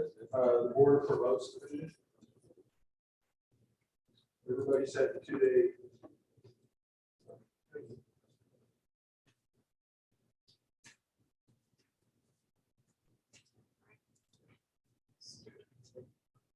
Has the board led or co-led at least one training on Lone Star governance for its community during the previous 6 months? Yeah, done it this year. October, that would be, yeah, we've done it since October. That would be a Lone Star governance training. Training. We talked about it. Yeah. Told people what it was and said how amazing it is and what a great job Tony's doing. Well, that would be a lot, but that would be. After we left the meeting, they knew what Lone Star governance was, so therefore they were trained. Did they know every single little detail? No, it doesn't say that score 100% on the test. Yeah. Did they know what Lone Star governance is? We mentioned it every time. we go. Yeah, but that would be in approaches where it says you go to the community to discuss progress towards student outcomes. Right? This is a training. I don't know what we would need to do to qualify as a training. Who are we training? Or what's considered a training? What's considered a training? Training would be, well, you know, what we did with the 2-day training, you just take a component of that. So we, Work on mindset, or you work on educating people on. Do we schedule something like that? Or is that, we schedule a community event where we do that? Yeah, you can do that. That's what somebody would do. you know, say that we have not done something to that extent, where we've gone over board goals and they know what LSG is on the week, but it's not a specific on. It's just kind of a general. Yeah, kind of more of a presentation as we do training. And then also under approach is focused, the last bullet is hosted a community meeting to discuss progress towards student outcome goals within each feeder pattern with low performing campuses going through this fall. I think you're fine there. But you don't really have a low performing campus.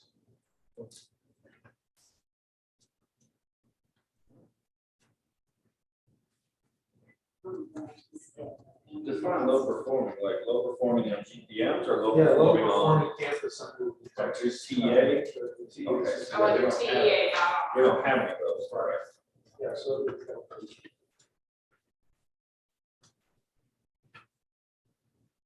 So where are we on this one? Do you have a two-way communication system in place where the board members at least once per year listen for and discuss the vision and values of their students, and listen for and discuss the vision and values of their staff? That's under preparing.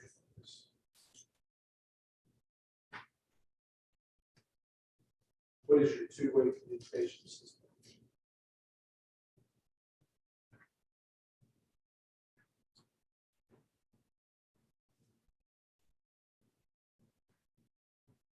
What would be considered a two-way communication system?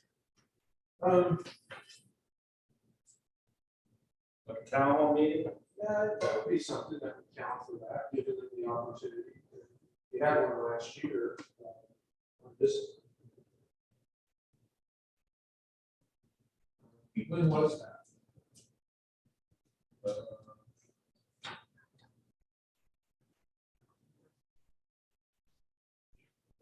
So like. It was more than a year ago. More than a year We ago. were getting to the end of the school year. We did not have it at the end of the school year. We had it in the middle of the school year. See, if we're intentional, we'll take this thing out, and we will look at these things that we actually planned for. We'll make sure that we're addressing these areas. We have a town hall meeting and a board meeting. we basically stop the meeting, have a town hall meeting, and then restart. Is that how that works? You could do that, or you could have it in the night. You just have two separate meetings, follow the order. Yeah. Some people do town hall meetings with three board members, you know, you have to have it posted. You know, different ways to do this. Some of it seats more people. Yeah, definitely. So where do you think you fall right now on this?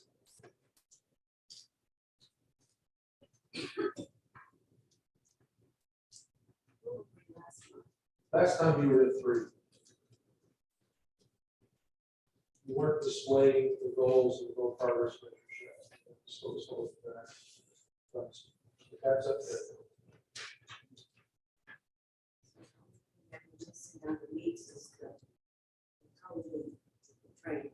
Right.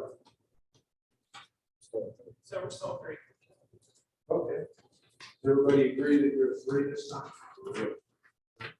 The final area is synergy and teamwork, and because the board works both collaboratively with the superintendent. Our attendance is over 80%.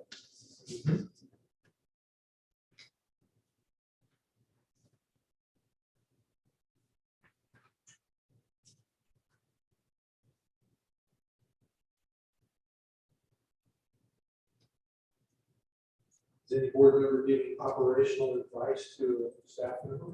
No, no. Okay, that's happening.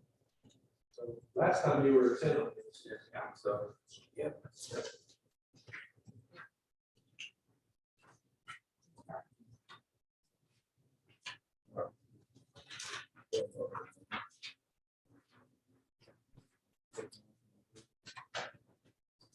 That's a 78. That's quite good. So if you don't mind, whenever you approve it, you just have to sign it. We start signature limits of the day. Okay, I figured. Okay, thank you for that discussion. I know it was took a while, but it was a good discussion, and I think we reached some agreement on things that we need to do for planning forward. And hopefully nobody up here fell asleep. All right, looking at the agenda here, there's some things for discussion. Has there been anything that's been done in the last month that to advance broad community ownership? Any activities that you've participated in the last month? That's something that we'll work on forward. We do have the Region 3 School Board Conference, the Spring Board Conference on Wednesday, May 17th. And we've asked Jill to be on our panel, our school board president's panel, and we're now a board president's roundtable. And so she and a couple of other board presidents are going to be fielding questions and helping lead the discussion. So I think that's really a nice thing for BCISD. So I just want to tell you guys, thanks for the opportunity to help to be here. I mean, I feel like Bay City's work with this kind of validates the work. You guys are doing great. I just encourage you to keep that. We will be intentional to something that you like for. Thank you very much. Thank you. Is there a motion to be made to adopt the quarterly tracker? Make a motion to adopt the quarterly tracker for election.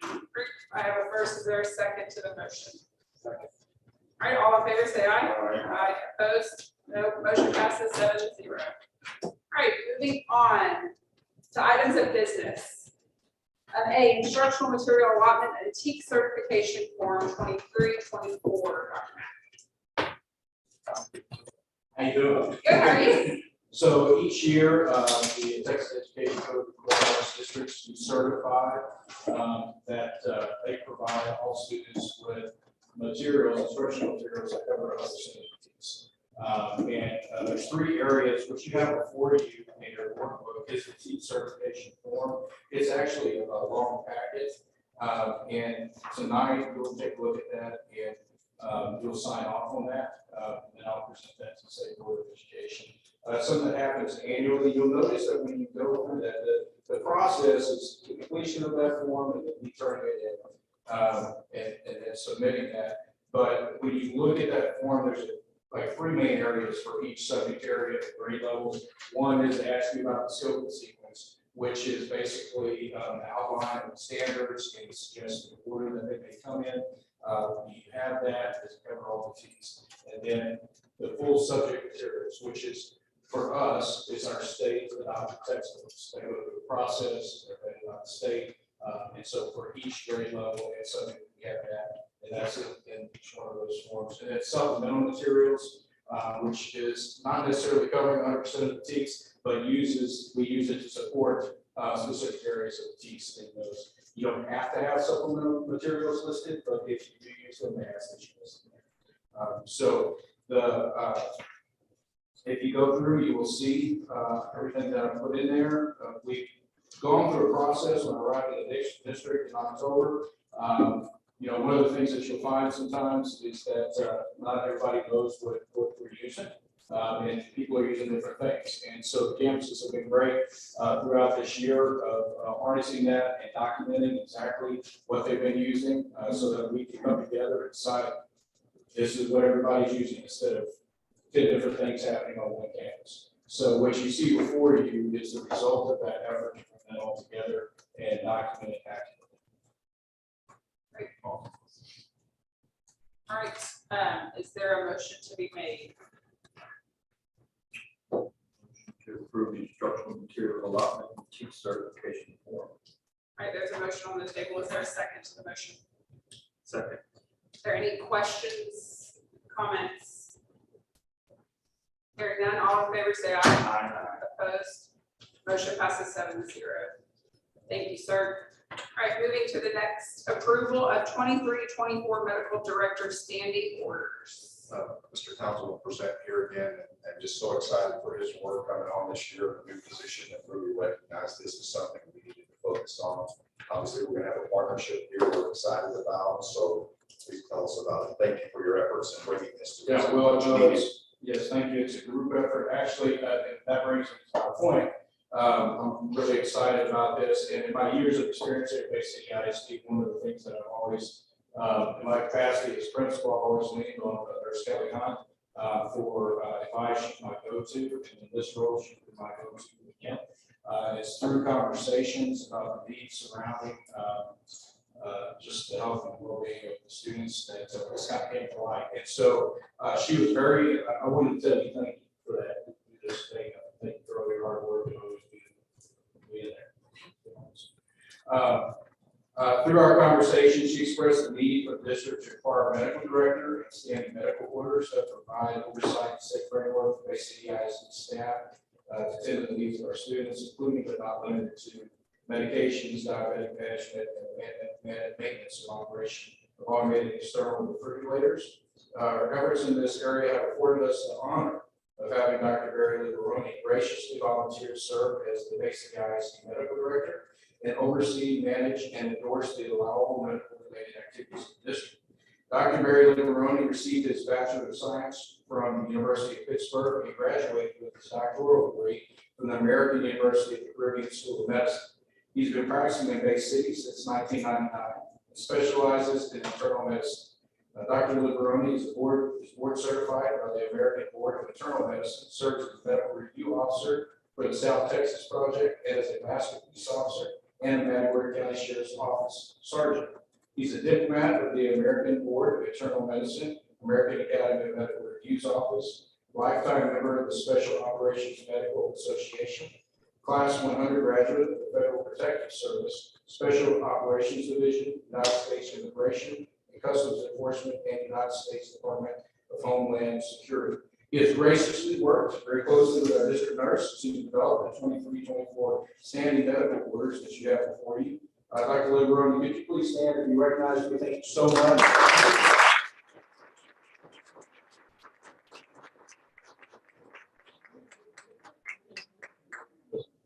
We really do appreciate it. Thank you so much.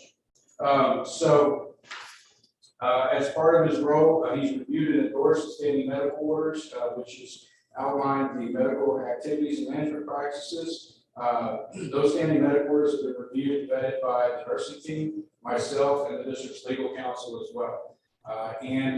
As part of that, there's an update policy that you guys have in your consent agenda in conjunction with this. So all that is included in the board book for consideration. Right, is there a motion to be made? Make a motion to approve the 23-24 medical director standing orders. Right, is there a second to the motion? Second. All right, we have a first and a second. Are there any questions, comments, thoughts? Thank you, Dr. Liberoni, for graciously helping us in this area and standing in to be this person and to get this in place for our district. Appreciate the opportunity and trust. All right, anything else? All in favor? Opposed? Motion passes 7-0. All right, moving on, the approval of Walsh Gallegos retainer agreement. And just real quick on the next two items, I think it needs to be said also about when we have these items, and both of these items could have been on the consent agenda for sure, because many folks in the community don't know about the newsletters that we share, the phone calls, lunch together, board walks together on the day of a board meeting, or the days leading into, I should say, into a board meeting, phone calls, exchanging, making sure we're all clear on what we're doing. And that takes a huge commitment from you all and a lot of time. And so it's very important that everyone know there are a lot of communication strategies taking place, a lot of conversations, and great questions, tremendous questions. And I appreciate y'all doing that, which allows us to be efficient. And of course, the reason I have these two on there, just in case maybe you all did, but thank you for your questions, and we'll be ready to entertain them. So the first one here is on Walsh Gallegos retainer agreement. The agreement is the same as last year. As far as the retainer fee that we're asking you to approve today, we will also do a huge training on Chapter 37 with our police department and with our administration on July 27th, I believe it is. I probably missed that one. And so we're really excited about what they bring to the table and what they do for us. Again, great questions that I received this week was how the procedure works, who we talk to, how we work with this organization. We've been with them a while, and I can tell you from my former district, they're also very highly recommended and thorough. And so our recommendation is that we approve this retainer agreement in this year, but of course we're ready. All right, is there a motion to be made?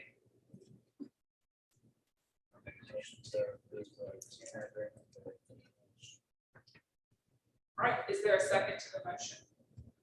Second. All right, are there any comments, questions?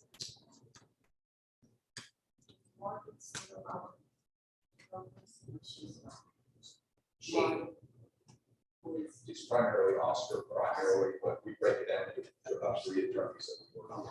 But isn't it great that you don't know that? What? Because a year ago, we could have talked to her every day. Yeah. Every board member every day. And I never, It's great to know that she's not even part of the team. She is. Nothing against her, but it's great to know that we don't have to talk to an She's, attorney that often But anymore. yes, we do not have to call her every day. All right, any other questions, comments? Hearing none, all in favor, say aye. Opposed, motion passes 7-0. All right. Moving on, the approval of the ImageNet contract for July 1st, 2023 through June 30th, 2028. Another big initiative here, we've talked about curriculum this year, we've talked about different things we're doing with budget and with safety. This is another very large initiative. And it's all about efficiency. We've also talked about Skyward and the move we're making there. A lot of change, but a lot of folks working real hard to get us there. And this is no different. Wanting to be on the same page, as it were, when it comes to our copier agreements. Had some agreements here, there, and everywhere. And technology director David put a lot of effort into this, and he's here. He put a lot of information in the packet as well. Had some great questions on this item as well about efficiency, about how we measure copier in a time where we commit to 1-to-1. We should be conscious of the amount of paper we're using, and so it also ramps up the technology with these machines as well. But David is here to entertain any specific questions you may have on any of the handouts that were in the board pack. Right, I'll make a motion to approve the internet contract as presented before. is there a second? Second. All right, are there any questions for anyone, comments, thoughts? All right, hearing none, all in favor, say aye. Aye. Opposed? Motion passes 7-0. Okay, moving on to the next. It's just a report, and it is something that we have to do annually by law, to announce board member training hours. And we're just gonna go through the members and say if you're complete, if you're not complete. So trustee Murray is complete, trustee Nunez is complete, trustee Scarnaway is complete, trustee Tenen is complete, trustee Robinson is deficient in the post-legislative update. I think all of that. It should happen, no, I've done it. Okay, so we can get that one. It's done. Okay. Trustee Tenen is complete, trustee West is complete, and trustee Westmoreland is complete. It's just a report, and like I said, it's something that we legally have to do by law for me to report it out at that meeting.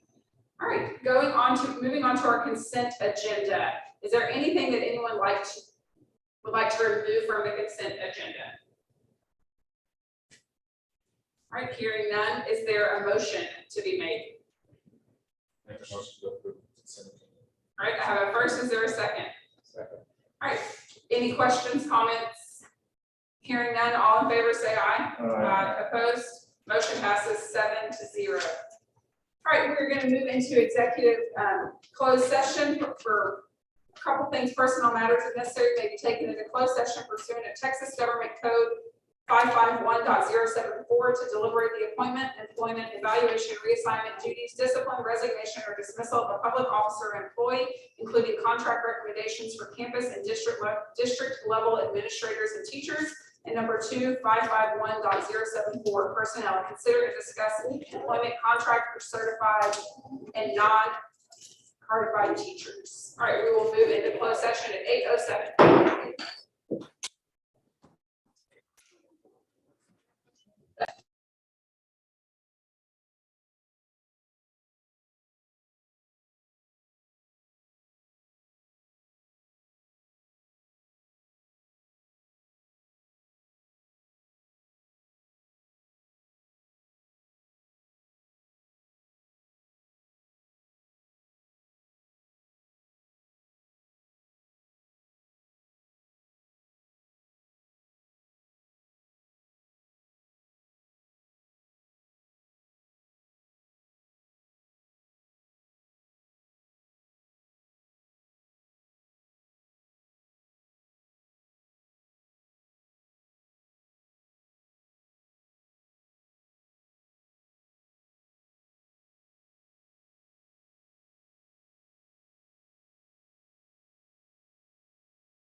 Number one, discuss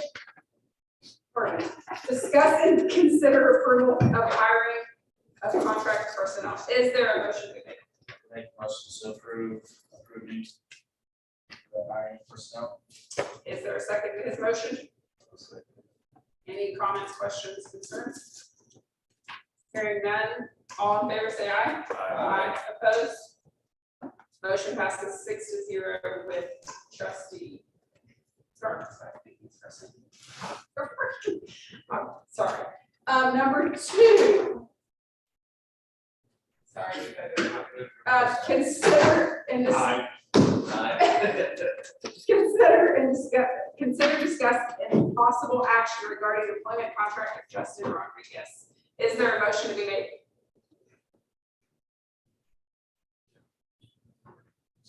No, we have a statement. There, I have no statement. Just. What do you mean on that? When you use specific You language can about what just to say do with the to not contract? renew, to not renew the contract. So make a motion to not renew the contract with Justin Rodriguez. There's a motion on the table. Is there a second to the motion? I'll second it. All right, we have a first and a second. Are there any questions, comments? Hearing none, all in favor say aye. Opposed? Motion passes 7-0. And sorry. Yeah, I just want to take this opportunity to thank you all and to introduce our new principal at Tenny Holmes Elementary.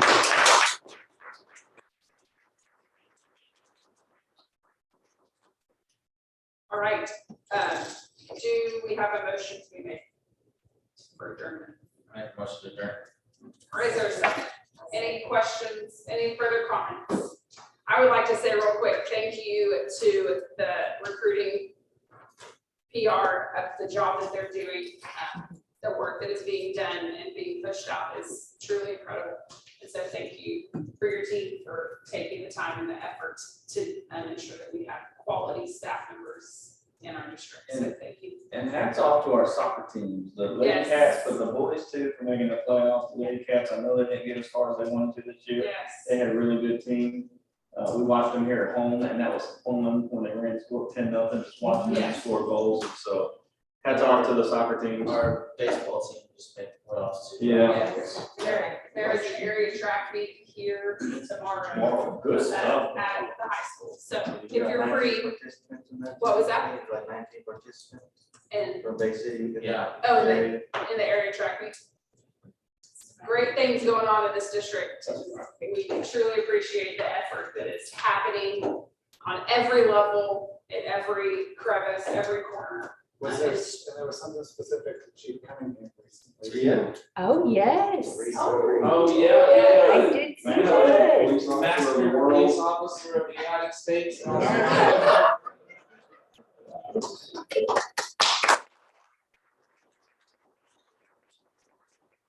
thing that has been brought to my attention real quick, for us to consider maybe moving forward is Tony said that one of the districts that he goes to and does what he does for us, does a thing at the beginning of every meeting, of very quick less than 5 minutes for all the board members, just to say something good that they've seen going on in our district. So it's something for the board to consider if we would like to do that. I'm not talking, we're not gonna spend 45 minutes. It's this is happening and I saw it and I appreciate it, just to highlight the good things at the beginning of the meeting. And that's what they call it, is good things, coming from a board perspective. So something to consider. If we would like to start doing that, I think it can do nothing but improve getting out what is truly happening and the great things that are happening within our school district. So something to think about. Is it an agenda item?